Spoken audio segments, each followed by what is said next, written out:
Assalamualaikum warahmatullahi wabarakatuh. Lama aku tak bersiaran dalam kereta. So hari ni nak start balik lah buat video-video siaran-siaran dalam kereta bersama FY, Sifu Saham Anda. So hari ni nak cerita pasal apa? Ini FY nak cerita pasal pengalaman pelabur yang masuk dalam Bursa Malaysia pada tahun 2020.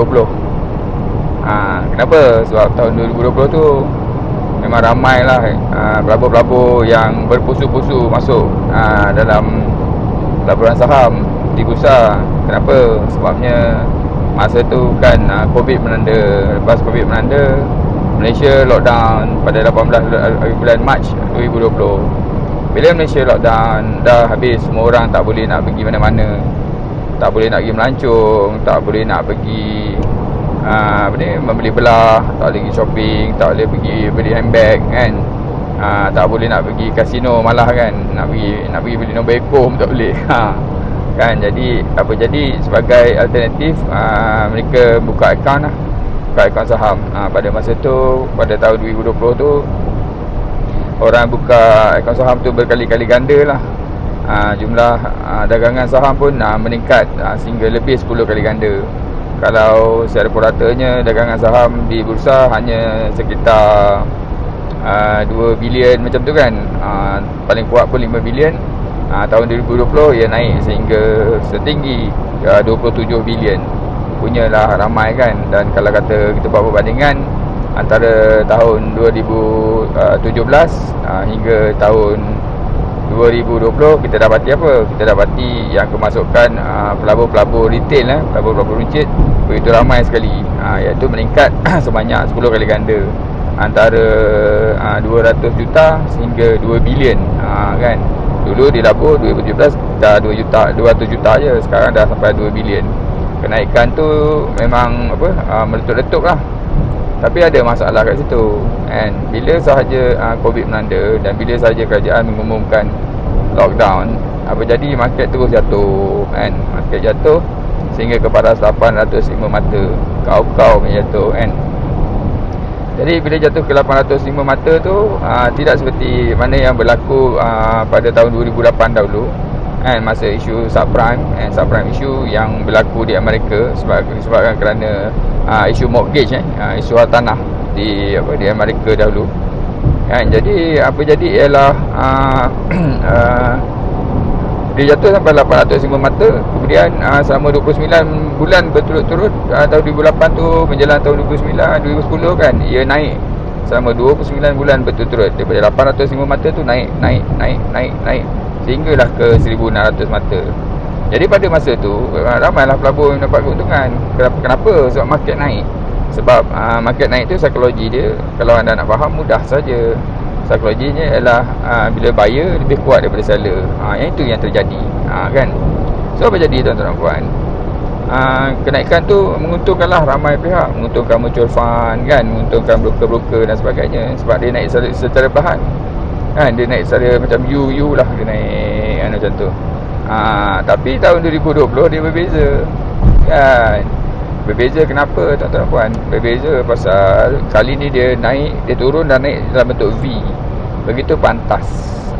Saham naik kau-kau sekali kan. Dan saham-saham yang naik tu adalah saham-saham glove lah, healthcare dan juga saham-saham penny stock. Boleh katakan overall market lah naik. Tapi kebanyakannya saham glove, saham healthcare, saham IT, saham yang dapat keuntungan daripada Covid ni tadi.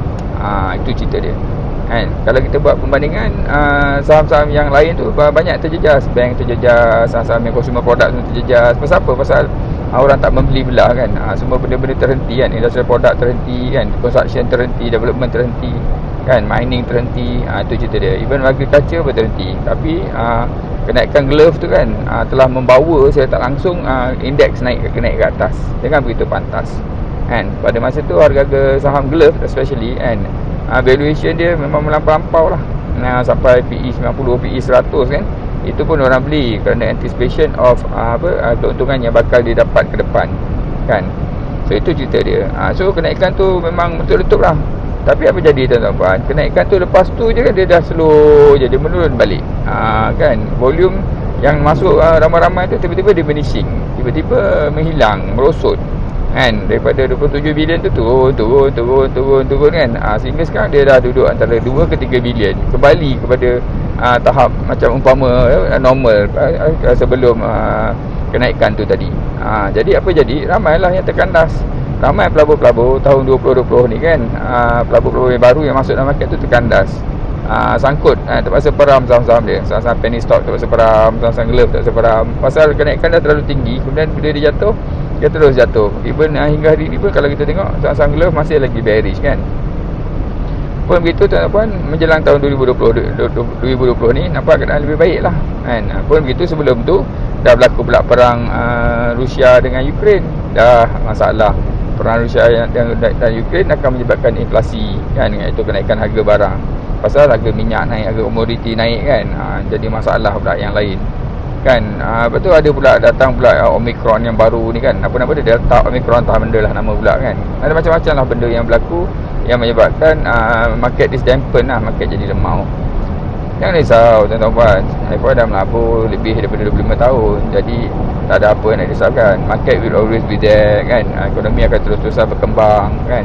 Apa yang penting ialah kita pandai untuk milih saham mana yang bagus, saham mana yang kuat kan. Jangan masuk sebagai pelabur yang gamble dalam market. Itu salah kan. Kita tak boleh gamble, kita tak boleh main belasah je. Sebenarnya kita kena belajar, kena faham the fundamentals on market kan. Kena faham macam mana pelaburan itu dijalankan kan. Kena usahakan supaya kita ada ilmu yang betul dalam pelaburan kan. Kita faham apa itu PE kan. Kita cari saham-saham yang PE rendah, cari saham-saham yang earnings dia meningkat dari tahun ke tahun kan. Cari saham-saham yang growth dan sebagainya.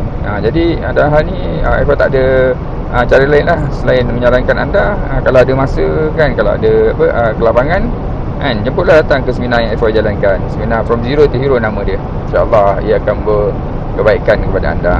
Alright, so pelabur-pelabur 2020 chill, relax je kan. Fikir sikit long term dan kalau perlu switching kepada saham-saham yang ada fundamental, saham-saham yang ada dividend. InsyaAllah things going to be better for you. Alright, itu saja pesan FY. Jangan lupa like dan subscribe FY punya YouTube ni Kita jumpa lagi. Assalamualaikum. Bye.